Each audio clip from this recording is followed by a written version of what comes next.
I struggle for what is ahead. Nililimot, iniiwan, tinatalikuran ko ang tapos na, at ang sinisikap kong haraping mabuti ay ang darating pa. What do we need to move on from? Anong mga bahagi ng nakaraan ang dapat nang iwanan, talikuran, para lubos na maharap ang darating pa? Anong mga naging problema, sakit, sugat, ang dapat nang iwanan pa? Moving on, lessons from David.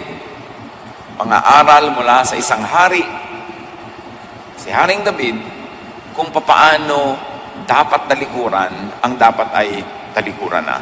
Panginoon, salamat po sa halimbawa na aming maaring pag-aralan, balik-balikan sa iyong mga salita na maaari namin maging gabay, liwanag sa aming buhay ngayon. Pakalinisin niyo po kami, ihanda ang aming puso at isipan na tumanggap ng pagtutuwid, pagtatama, pag-akay mula sa inyo, at nawangin yung magandang kalooban, siyang manaig sa aming buhay. Kayo pong mangusap, turuan niyo po kami. Nagpapasalamat kami tumihiling sa ngalan ng iyong anak na si Jesus. Ang isang napakabatang anak ni Haring David ay naghihingalo. Malubha ang sakit. Halos ay mamamatay na. 2 Samuel 12:16-17. So David went without eating to show his sorrow, and he begged God to make the boy well. David would not sleep on his bed, but spent each night lying on the floor. His officials stood beside him and tried to talk him into getting up, but he would not get up or eat with them.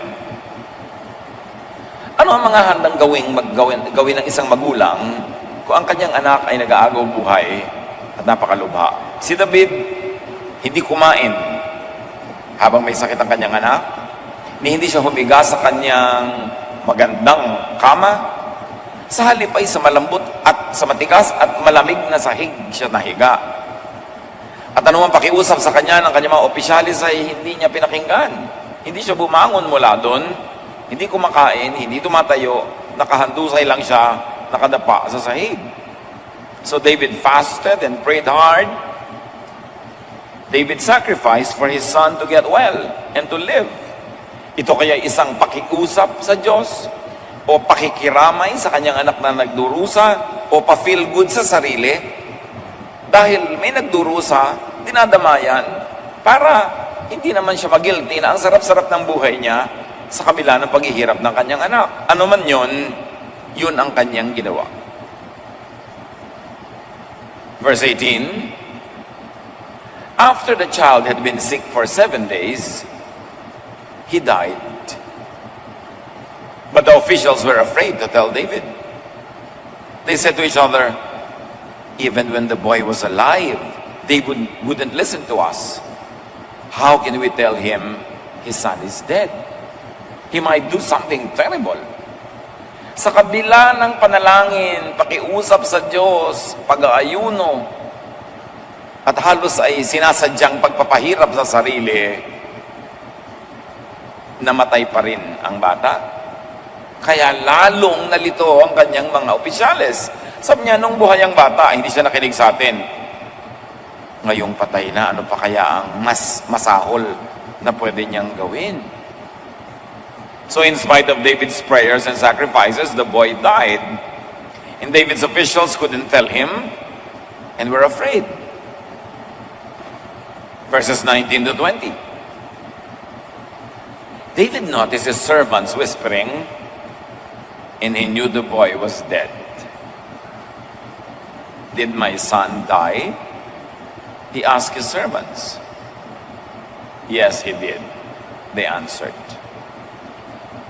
David got up off the floor.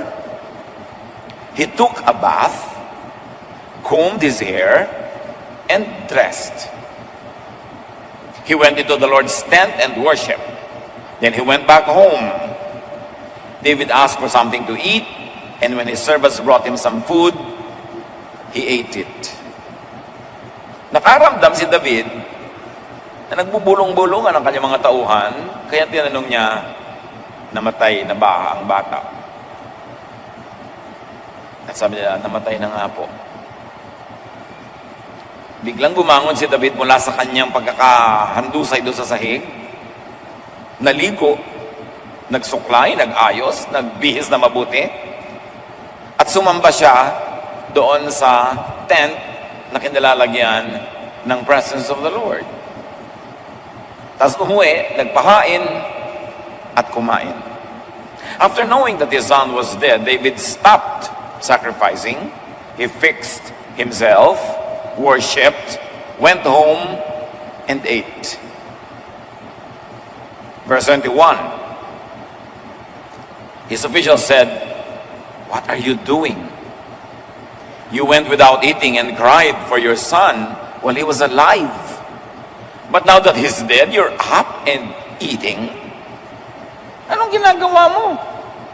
Nung buhay, hindi ka makausap, hindi ka kumakain, hindi ka naliligo, nakahadusay ka lang sa sahig. At kung kailan pa namatay, ngayon ka pa naligo, nag-ayos at kumakain.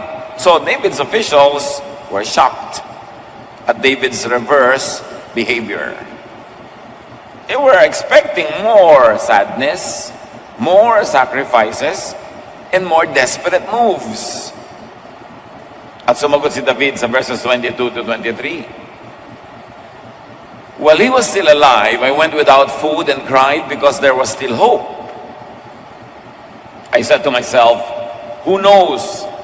Maybe the Lord will have pity on me and let the child live. But now that he's dead, why should I go without eating? I can't bring him back. Someday I will join him in death, but he can't return to me. Buong bilis na sinagot ni David ang pagtataka ng kanyang mga tauhan kung bakit kung kailan namatay na yung bata, tsaka pa parang sumiglas siya at nabuhay at kumain. Sabi niya, nung buhay pa, nagayuno ako, umiyak, nanangis, dahil may pag-asa pa. At sinabi ko sa sarili ko, baka naman kahabagan ako ng Diyos at ibigay ang hinihiling ko. In other words, it was a bargain. It was just his personal belief, hindi yung doktrina na pwedeng gayahin ng lahat. Pero naniniwala siya at umaasa na baka sakaling sa pagpaparusa niya sa kanyang sarili, sa kanyang pagdurusa at pagtitiis, kahabagan siya ng Diyos at ibigay ang kanyang hinihiling. Pero alam nating hindi ibinigay. Hindi ibig sabihin hindi nahabag, pero hindi yes ang sagot ng Diyos. At sabi niya, nung may pag-asa pa, buhay pa, talagang gagawin ko ang lahat at ginawa ko ang lahat. At siyempre, kasama na dun yung ginamot ng mga doktor ng kaharian niya. Lahat ng available na pwedeng ipakain, igamot sa bata, natural, ginawa. Pero sabi niya ngayon, patay na siya, ano pang magagawa ko? Bakit patuloy pa ako mag-aayuno? Bakit patuloy pa ako malulungkot? Ano man ang gawin ko, hindi ko na siya maibabalik. Darating ang panahon, ako ang pupunta sa kanya sa kabilang buhay, pero siya hindi na babalik sa akin. So David explains his actions. Why go on with fruitless sacrifices? The situation could not be changed. It only had to be accepted and adjusted to. Hindi na mababago ang nangyari, kailangan nilang tanggapin at kailangang itugma ang pang-araw-araw na buhay sa ngayon bagong katotohanan na nasa kabilang buhay na ang bata.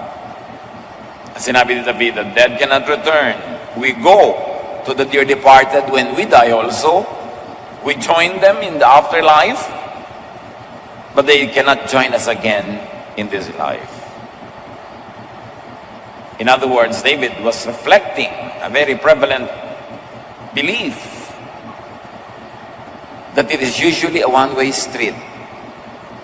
The door to eternity is a one-way street.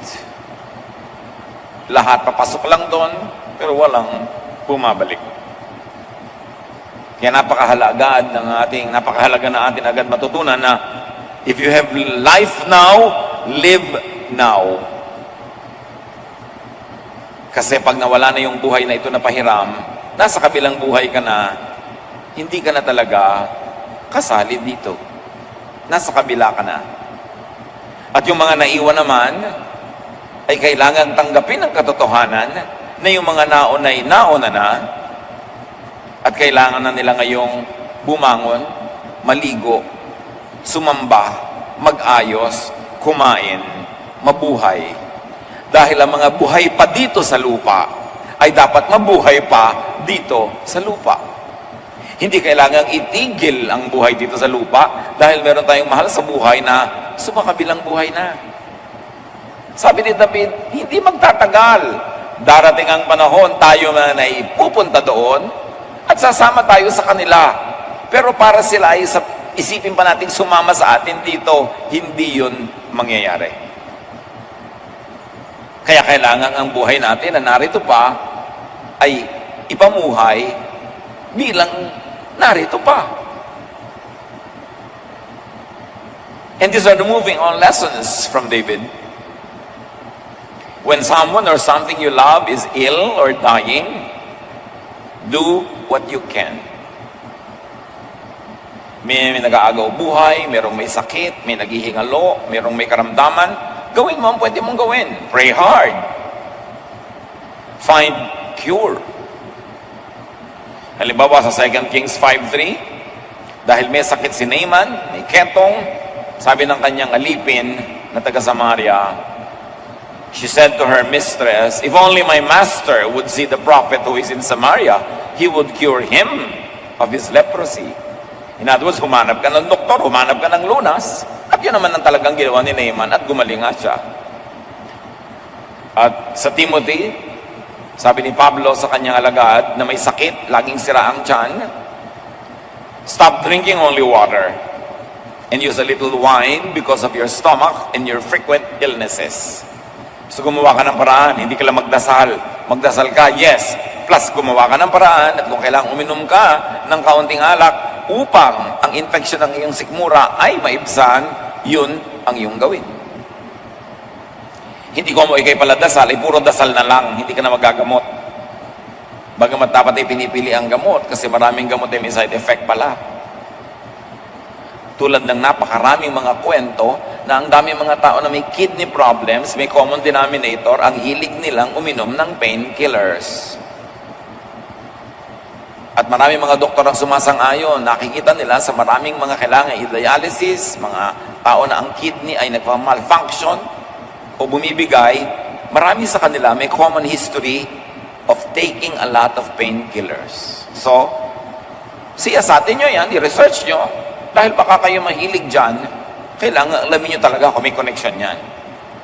Uminom ka ng gamot pero ng tamang gamot, mas natural, mas mabuti. O kaya, imbes ginagamot mo ang iyong sakit, iwasan mo magkasakit. Palakasin mo ang iyong katawan, kumain ka ng tama, mag-exercise ka, eat very clean and healthful foods. Avoid a lot of needless stress in your heart, in your mind, in your soul, para hindi ka tablan ng sakit. But it's important, when you or your loved ones are sick, medicate. Feed the patient well. Ang tunay at mabisang gamot ay pagkain.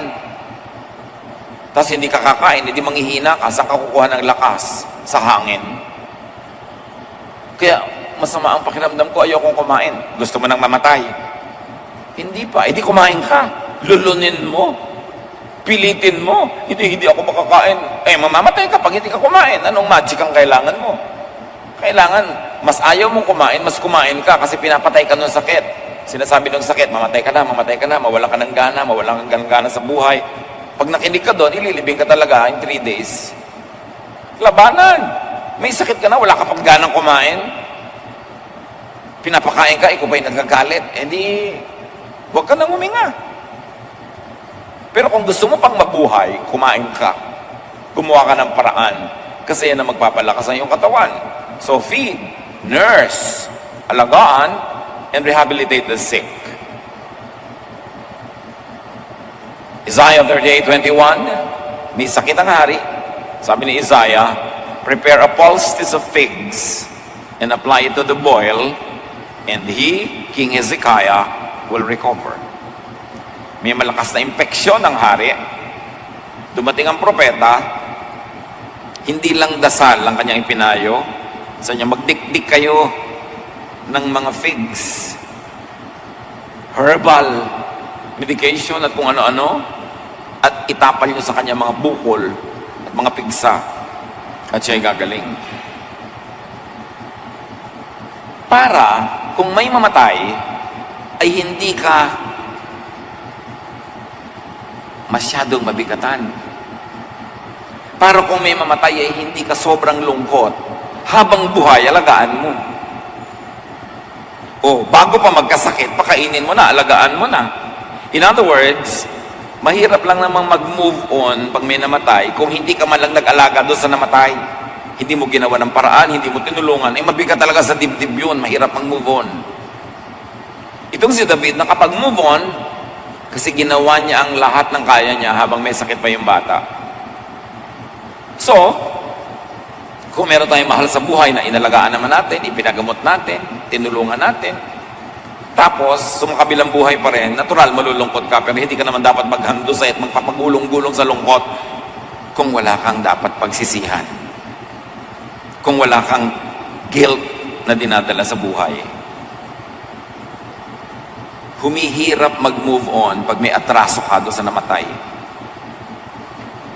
Kaya, ihanda natin ating mga sarili para mas madali mag-move on. Huwag mag-atraso. Kung may kaaway ka, makipagkasundo ka na, lalo't mahal mo sa buhay o kapamilya mo, kasi pag biglang namatay yun, ito ka ngayon, nagigilty ka. Huwag mo nang patagalin. Kung magsisisi ka din lang, pag namatay yun, edi gawin mo na ang tama ngayon. Merong mga habang buhay yung magulang, hindi man lang maipakain na masarap, hindi maibili na magandang higaan, talsik-talsik na yung mga spring ng kama, ang isang sahig ng kama nila, lata ng floor wax. Pagkatapos, nung namatay, ibibili ng magandang katakol. Pampatanggal ng guilt. Alagaan nyo na, mahalin nyo na, para pag kinuha na ng Panginoon, maluwag mong maibigay, knowing that you have done your best. So, kung merong may sakit, sacrifice if you need to do so. Katulad ni David, you may forego and skip the comfort of your bed, whatever that bed means, and you can lie on your floor, whatever that floor means. Pwede naman tayong magsakripisyo pag merong may sakit. Alagaan mo, mahirapan ka, hindi ka makatulog na mabuti. Para kung sakasakaling sumakabilang buhay, hindi ka guilty kasi alam mong nagsakripisyo ka naman. Fast! If it would accomplish anything, in David's case, it did not accomplish anything. But if it is your conviction, why not? And skip company or enjoyment. Hindi nakipag-usap, hindi nakipag-socialize si David. You may do that if that is your conviction, but you are not compelled or forced to do that just because David did it. Style niya yun. What is important is for you to do what you could to make the patient well. Or, at the very least, do what you could so that you could make yourself feel good. Katulad ni David, hindi siya kumakain, humiga siya sa sahig, kasi lumuluwag yung dibdib niya na dinadamaya niya sa paghihirap yung bata. Although wala namang practical benefit na ibinigay yun sa pasyente. Ngayon, kung hindi ka hihiga sa kama para yung pasyente pahigain mo, sulit yung pagtitiis. Hindi ka kakain para ipakain mo sa kanya dahil limited lang yung pagkain, merong practical use. Kanya-kanyang style. Pero si David, pinapaluwag din niya yung dibdib niya kasi marami naman siyang kasalanan bago nangyari ito. So, pinapaluwag niya yung dibdib niya sa mga dala niyang burden because of the guilt of his sins. If you would sacrifice for someone who is sick or dying, sacrifice in fruitful ways. Like, work hard to be able to afford medication, life expenses, at kung namatay, funeral expenses. Yun ang palagay ko magandang equivalent ng sacrifice si David ngayon. Siyempre, mahal mabuhay, mahal ding mamatay. So mag-sacrifice ka na for your loved ones. Kumuha ka ng insurance, magtiyaga ka magbayad. O mag-ipon ka ng mera, magtiyaga kang hindi mo ginagastos lahat. Para kung may sakit siya, may pampagabot ka. At kung at namatay, meron ka man lang pampalibing. Yun ang mga sacrifices. Ang nakakapagtaka, Lumaki naman tayo, naliligid tayo ng taong namamatay dahil lahat namamatay. Ang daming pag namatay, wala pa rin ni anong paghahanda. Walang lote na libingan, wala man lang insurance pambili ng ataol, o kahit malaking Tupperware, wala man lang hinanda. Walang-wala. So pag namatay, yung mga namatayan, hindi malaman kung malulungkot ba sila dahil namatay yung tao o dahil wala sila magastos. So at least kung malulungkot ka lang dahil namatay yung mahal mo sa buhay, pero may konti ka naman paghahanda para hindi doble yung lito at doble yung kalungkutan. It is not a surprise that people die, that people get sick, and yet so many people have no preparation at all. Kaya mga responsabling magulang, lalo't yung kinakasihan naman ng kabuhayan, bumibili na sila ng mga memorial plan, bumibili na sila ng memorial lot. Sasabihin pa ng iba, "Uy, ba't ka bumibili niyan? Baka ka mamatay." Eh, di ba yung lola natin, wala namang memorial plan, walang memorial lot, namatay din. Bakit ka matatakot sa mga memorial plan? Baka ka mamatay. Ang mahirap yung mamatay ka na wala ka malang pagsidlan. Hindi naman surprise darating yan. So mag-sacrifice tayo for that, so that when people are taken to the next life, magaan-gaan ang dalahin natin dahil meron tayong paghahanda. But when who or what you love dies, despite your prayers, your intervention and sacrifices, and by what we mean, not only people, but plans, dreams, desires, projects, relationships, because those also die. Hindi lang tayo kailangan mag-move on dahil may namatay na tao. Kailangan din tayo mag-move on dahil may namatay na project, may namatay na relationship, may namatay na business, may namatay na plano. Mag-move on din tayo dapat mula sa mga yon. Ang mahalaga, sa kabila ng panalangin, sa kabila ng intervention at sakripisyo at namatay pa rin, learn from David, move on. Move on. Ewan ko kung meron pa ngayong drama yung mga iba na pag may namamatay, isama mo na ako, isama mo na ako. Hindi pa ako nakakarinig nun ngayon lately. Pag naman itinutulak mo pa doon sa hukay, iwas ang iwas, ayaw mahulog.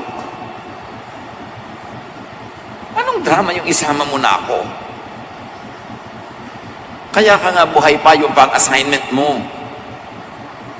Anak ka, asawa, namatay yung mahal mo sa buhay, may assignment ka ngayon sa buhay na gagawin. Kaya huwag ka munang mag-aspire na sumama. Marunong ang Diyos, alam niya kung kailan ka kukunin. So habang hindi ka pa kinukuha, move on. Philippians 3:13, but one thing I do, forgetting what is behind and straining toward what is ahead. The past is to be learned from, but the past is to be left behind and forgotten so that you will heal. Isaiah 43:18, forget the former things. Do not dwell on the past. At maraming mga social scientists nagtatanong, bakit ang mga Pilipino hindi mahilig sa history? In fact, ayaw sa history. Siguro bukod sa hindi masyadong creative at maganda ang pagtuturo sa eskwelahan ng mga history, kasi rin ang history natin, punong-puno ng dusa at pait. Masakit. Bakit galit na galit ang ating mga kababayan sa mga very recent political events? Nagrarally laban sa ganitong dating mga gobernador, mayor, presidente, pero walang nagrarally laban sa mga Hapon. Ang daming inubos ng Hapon dito sa Pilipinas, pinabayoneta ang mga tao, sinusunog, giniba ang buong Pilipinas. Ba't walang nagrarally laban sa Hapon? Kung talagang gusto mo mag-rally against injustice. Nung araw nga daw, ang mga Pilipina, pagka may Hapon, takbuhan palayo. Pero ngayon daw, Hapon, takbuhan palapit. Bakit? May mga pinipili lang tayo ng mga pain. Siguro kaya ayaw natin masyado ng history kasi masakit. Kaya itong Maynila, hindi na halos na-repair after the World War. Kasi sobra ang ginahasang mga babae, pinatay ng mga tao dito sa Ermita, dyan sa area na yan, ng Intramuros. Kaya ang mga tao, pagkatapos ng giyera, nag-alisa na dyan, lumipat na sa south. Kasi masakit. Kaya ang sabi nitong si Isaiah, do not dwell on the past. And if ever you will dwell on the past, dwell only to learn the lessons from the past. Pagkatapos, move on ka na. Look forward. Move forward. Move on to God, to godliness, to spiritual refreshment. It is easier to move forward and to move on if you did yesterday's work well. Sasabihin pa, madaling sabihin mag-move on. Pero mahirap gawin. Totoo, mahirap yung gawin, pero mas mahirap kung alam mo na dapat may nagawa ka pero hindi mo ginawa. May pwede ka pa sanang gawin pero hindi mo ginawa. Kaya nga mga kapatid, kung may tapos na, nagkulang tayo halimbawa sa isang taong namatay na, nagkulang tayo sa isang pangarap, sa isang relasyon na namatay na rin, tama na ang kaisip doon, but learn from it. At sa mga darating pang pagkakataon, i-apply natin yung natutunan natin. Kung may relasyon ka, alagaan mo. Kung may pangarap ka, habulin mo. Kung may project ka, galingan mo. At kung may mahal ka sa buhay, mahalin mo. Alin man doon ang mamatay, malungkot ka lang pero hindi ka nagsisisi. Mas dumadali mag-move on. At kapag nangyari na yung ayaw mo mangyari, namatay na talaga ang pangarap, ang relasyon, ang tao, get up from your hard, cold floor.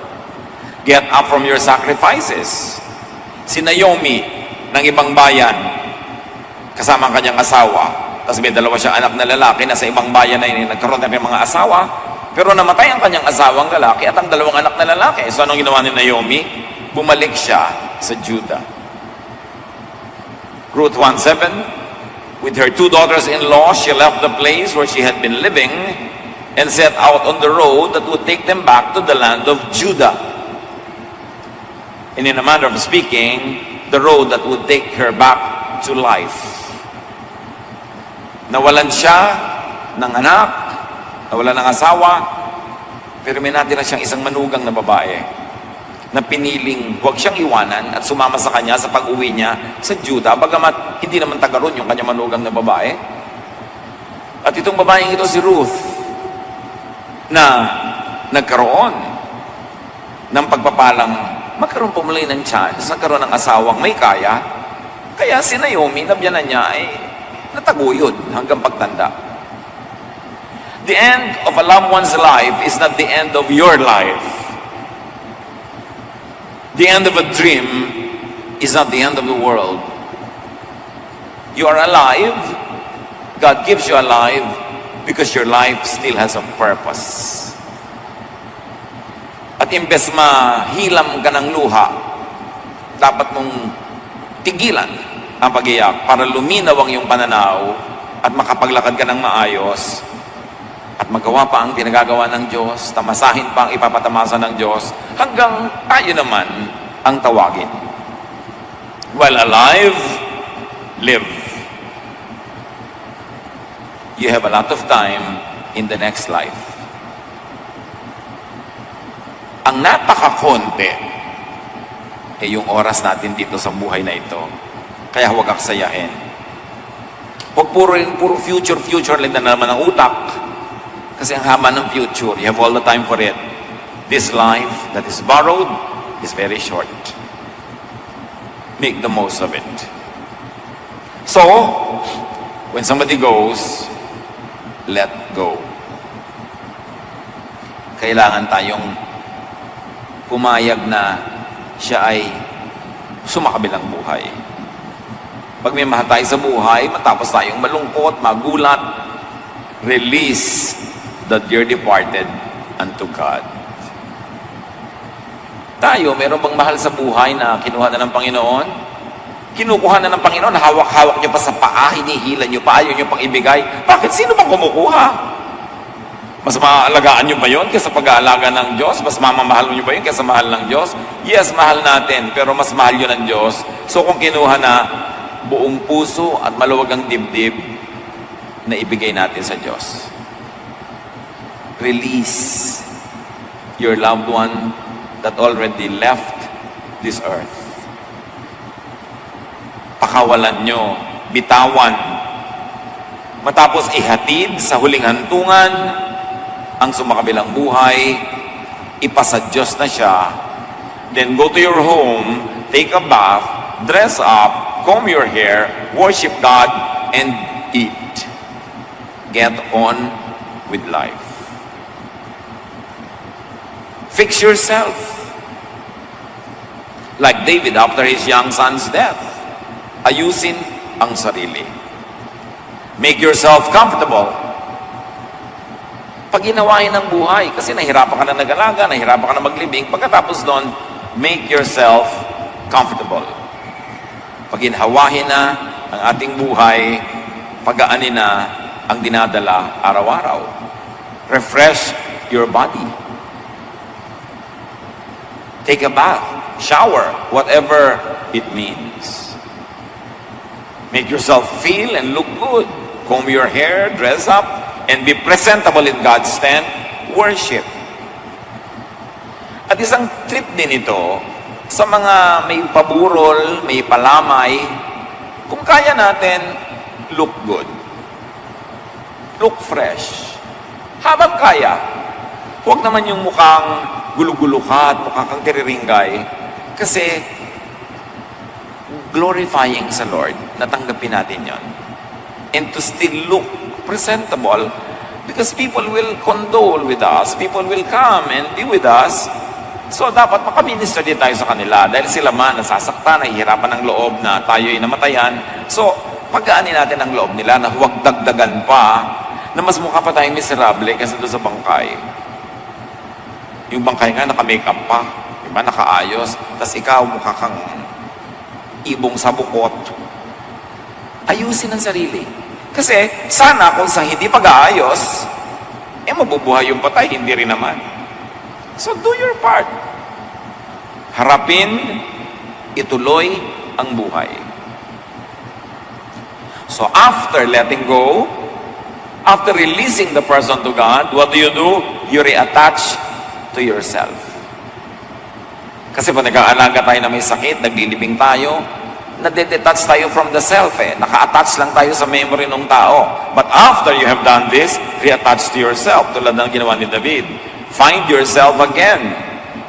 And care for yourself again. Hindi masama yun. Hindi nakaka-guilty yun na pinapasarap mo yung buhay mo, kumakain ka. Uy, kalilibing-libing lang ng tatay, kakain tayo masarap. Hindi huwag na tayong kumain para ilibing na rin tayo bukas. Bakit mabubuhay ba siya kung di tayo kakain? Tinuruan na tayo ni David ng example. Pick up your life and go from your house of sacrifice and mourning to the tent of the Lord. Worship. Yan ang unang dapat mong gawin pag dumanas ka ng lungkot at hirap. Go to the house of the Lord and worship. At sabi ni Job, no, ang kanyang mga anak ay namatay, ang kanyang mga kayamanan ay naubos, ang kanyang mga tauhan ay nagkandamatay, at ang kalusugan niya ay nawala. Job 1:21, the Lord gave, and the Lord has taken away. May the name of the Lord be praised. Mga kapatid, ipinanganak ka walang asawa. Ngayon, pinagpala ka ng Diyos, pinahiram ka ng asawa ng ilang taon. Tapos nung binawi, galit ka sa Diyos. Ipinahiram lang Magpasalamat, nakahiram. Ipinanganak ka mag-isa, wala ka naman dalang anak, nagkaroon ka ng anak, tapos nabawi ng Panginoon, nauna pa sa'yo, tapos magdaramdam ka. The Lord gives, the Lord takes away. Sabi ni Job, may the name of the Lord be praised. Wala tayong pag-aari. We brought nothing into the world, and we cannot take anything out of the world.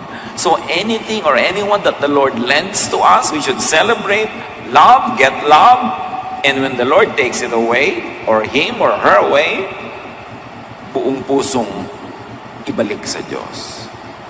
Magpasalamat at nakahiram. Magpasalamat kahit sandali naranasan mong may mahalin o mahalin ka. Praise God. at huwag magtampo sa Diyos. Nalulungkot ka na nga, namatayan ka na nga, nasunugan ka na nga, nalugi na ang negosyo, natapos na nga ang iyong romansa at relasyon, makikipagkagalit ka pa sa Diyos, Diyos na nga lang ang pag-asa mo. Psalm 121, 1-2, I lift up my eyes to the mountains. Where does my help come from? My help comes from the Lord, the maker of heaven and earth. Sabi niya, kanino pa ako hingi ng tulong? Kanino pa ako hingi ng lakas? Tumitingin ako doon sa mga bundok. Kasi alam niyo sa Israel, yung templo nasa ibabaw ng bundok. The symbol of the presence of the Lord. Kasi sabi niya, pag ako'y naguguluhan, nalilito, nalulungkot, nahihirapan, I look up to the hills. Where else do you want me to look? Where will my help come from? It comes from the Lord. So kung kayo may dalang hirap, may dalang lungkot, may kabiguan, huwag kayong magtampo sa Diyos. Dapat nga kayong lalong lumapit sa Diyos kasi siya ang pag-asa natin. Siya ang higit na nakaalam. At yun nga, bakit mo ipagtatampo? Yung kanya ay binawi, hindi naman sa'yo, pinahiram ka lang. Dapat ka magpasalamat at nakahiram. At matapos ang lahat mga lungkot, mga dramang bukid, refocus on God. On your relationship with God. Ang ginawa ni David nung yung anak niya ay namatay na, nilet go na niya, pinutol na niya yung sobrang hawak niyang mahigpit, at naligo siya kasi haharap siya sa Panginoon sa worship. Ginawa niya ang sarili niyang presentable, ceremonially clean, kasi nga na-involved siya with funeral issues. Ang una niyang ginawa, sinariwa niya ang relasyon niya sa Diyos. So refresh your spirit and your mind. Baguhin ang pag-iisip. Huwag mag-focus sa lungkot, sa nakaraan, sa nawala. Mag-focus sa mga darating pa. Psalm 51:10, create in me a clean heart, O God, and renew a right spirit within me. The temptation after someone or something dies is to feel bad toward and blame God or others or oneself. Yan ang tukso. Pagka merong nawala sa buhay natin, sisihin ang Diyos, sisihin ang iba, o sisihin ang sarili. None of that will accomplish anything good. Para yung isang Shunammite woman, walang anak, is in bitter distress. At sabi ng babae sa propeta na nag-prophesy na magkakaroon siya ng anak, did I ask you for a son, my Lord? Didn't I tell you, don't raise my hopes? Matagal kasi ang babaeng ito walang anak eh. Nung na-encounter siya ng propeta, midless siya ng propeta, sabi niya, magkakaanak ka. Ngayon, nagkaanak. Lumaki yung bata. Nung namatay, pumunta siya sa propeta. Sinisisi niya, bakit? Humingi ba ako sa'yo ng anak? Di ba sabi ko, huwag mo ko paasahin? Ganon ang tendency ng marami, manisi. Do not give the devil the chance to tempt you to blame yourself, others, and God. Especially in matters of life and death, it is God who is in charge. Kung gusto kang kunin ng Diyos, walang makakapigil. At kung ayaw kang kunin ng Diyos, walang makakapilit. Di ba? Meron ganun mga asawa, pinag-prepare, Lord, kunin niyo na pong husband ko. Eh talagang hindi kinukuha ng Diyos. Walang makakapilit sa Diyos at walang makakapigil tanggapin. Especially in matters of life and death, it's in God's hands.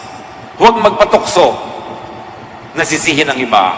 Ephesians 4:27, do not give the devil a foothold. At ang mahalaga, lalo't sobrang lungkot, worship agad. Huwag yung bigyan ng space ang demonyo. Fellowship agad para ma-restore ang iyong strength through the help of the brothers and the sisters. Psalm 34:18, the Lord is close to the brokenhearted and saves those who are crushed in spirit. Kaya ang gusto ko sa mga lamayan, imbes na yung mga silya ay parang linya-linya, magkakaharap ang silya para may kwentuhan, madaling mag-usap. Hindi ba sa lamayan, pagod na pagod ka, kalilingod doon sa kausap mo kasi ang titigas ng silya, puro diretso. Alam niyo, makipagkwentuhan sa mga kapwa nalulungkot, kapwa namatayan, malaking therapy yan. Masarap magpalakas ng loob at nakakapagpasaya up to a point. Kaya dapat in-encourage natin sa lamayan, kwentuhan. Hindi ang haba-habang program, dumating ka na sa patay ng 8 o'clock, 9:30 na, hindi pa tapos yung service. Inip ka na dahil gusto mo na mag-emote sa harap ng patay at tataol, pero may program, hindi ka makalapit. Tapos may mga mag-eulogize, nung buhay yung mahal nila sa buhay, hindi pinuri, ngayon namang namatay, lahat na nakapurihan, ang haba-haba. Hindi na matapos-tapos. Dapat ang mga program sa patay, maiksi lang. Maraming oras dapat na mag-uusap, magkumustahan, so that those who grieve will find comfort in each other. Importante yung merong ganong therapy ang mga namamatayan, hindi puro program. So, worship of God, fellowship of God. Psalm 34:18, the Lord is close to the brokenhearted and saves those who are crushed in spirit. Alam ng Diyos, naiintindihan ng Diyos, pag malungkot tayo. Lumapit sa Kanya. And then go home to a changed house, a changed outlook, a changed attitude. Lesson yan from David. From sacrifice to recovery. At pakaisip-isipin Romans 8:28, and we know that in all things, God works for the good of those who love Him, who have been called according to His purpose. Marunong ang Diyos, at di ba natin laging nauunawaan, ang ginagawa ng Diyos ay siyang mabuti, lalo sa mga nagmamahal sa Diyos. At may plano ang Diyos, Jeremiah 29:11, for I know the plans I have for you, declares the Lord. And after going through difficulty, pag-aalaga, tapos namatay, paglalamay, paghihirap, eat, sleep, rest. In other words, recover. May buhay pa. Hindi pa tapos ang buhay. At laging isipin ng Psalm 23:1-3, the Lord is my shepherd, I lack nothing. He leads me beside quiet waters, He refreshes my soul. Kaya mahalaga, Diyos agad ang unahin. Pag nagkaroon tayo ng karanasang mabait, masaklap, masakit, mahirap. Then, like David, move on. Mourn, but limit the period of mourning. Huwag masyadong tagalan ang pagluluksa. Numbers 20:29, when the whole community learned that Aaron had died, all the Israelites mourned for him 30 days. Desisyon nila yon, kaugalian nila yon. Ikaw mag-determine, pero huwag kang mag-mourn forever.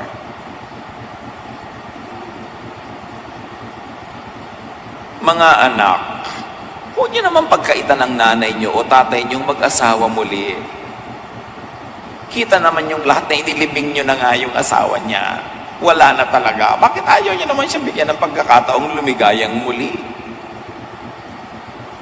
Sabi niya, naku, yung mapapangasawa niyan, makakahati lang namin sa mana. Ayun pala naman, mana yung issue.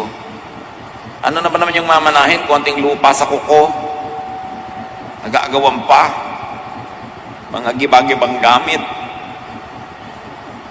Huwag kayong maging cruel or harsh doon sa nag-aasawa muli. Yung iba, chichismisin pa. 2 taon pa lang namamatay asawa niya, na? May boyfriend na. Kailan gusto nyo, 20 taon? Bago makamove on yung tao. Bakit? Kinakamot yung may likod niya kung makate. Inaabutan nyo ba ng kape? Tinetextan nyo ba ng, eat na you? Hindi naman. So bakit niyo hayaan na magkaroon na may magmamahal sa kanya? Do not be unkind and cruel to widows or widowers who would like to find love again. Be kind to widows. Be kind to widowers. Give them another chance at life. No matter how loyal you are to your nanay o tatay who died, it doesn't mean that you have to be unkind to the surviving parent. At tapos magkakaitan nyo. Pero syempre, ang mabuti talaga niya, nanay o tatay na mag-aasawa uli, bumukod kayo ng bahay. Huwag niyong paghalu-haluin dahil gyera mundial. Talagang world war yan. Pag pinagsama-sama nyo yung mga stepchildren at stepmother, bihirang-bihira yung hindi. So, kung gusto nyo magkaasawa uli, bumukod kayo. Para hindi halo-halo. Kasi they feel na nagiging unfaithful sila sa magulang nilang namatay kung tatanggapin nila ito yung bagong partner sa buhay. But life should go on. When facing hardship, change. Do what you can to improve the situation. Pray. And then when everything happens, accept what cannot be changed. Accept the answer to your prayer, even if the answer is no. God determines what the answer is. Nagtatanong lang tayo, tumihiling. Diyos ang may pasya. At hindi man ibigay ang gusto nyo, huwag magtampo. Habakkuk 3:17-18, though the fig tree does not bud, and there are no grapes on the vines, though the olive crop fails, and fields produce no food, though there are no sheep in the pen, and no cattle in the hills, in the stalls, yet I will rejoice in the Lord. I will be joyful in God, my Savior. Sabi niya, kahit walang bunga ang mga puno, walang mga hayop sa kulungan, kahit na hindi ko magkukuha yung gusto ko, ipagdiriwang ko pa rin ang Diyos. Pagdiriwang pa rin ako sa Kanya. Kasi wala man ang lahat ng yon, kung ang Diyos ay nasa puso ko, I have everything. So huwag niyo isipin na nawala na ang lahat dahil lang naputo lang isang pangarap, naputo lang isang relasyon, nawala ang isang negosyo, nawala ang isang property, o may isang mahal sa buhay na kinuhanan niya. Habang ang Panginoon ay nasa ating puso, punong-puno pa tayo. Dapat nating tandaan yun. And those who are able to move on should minister to those who are having difficulty moving on. But when all things are said, isa lang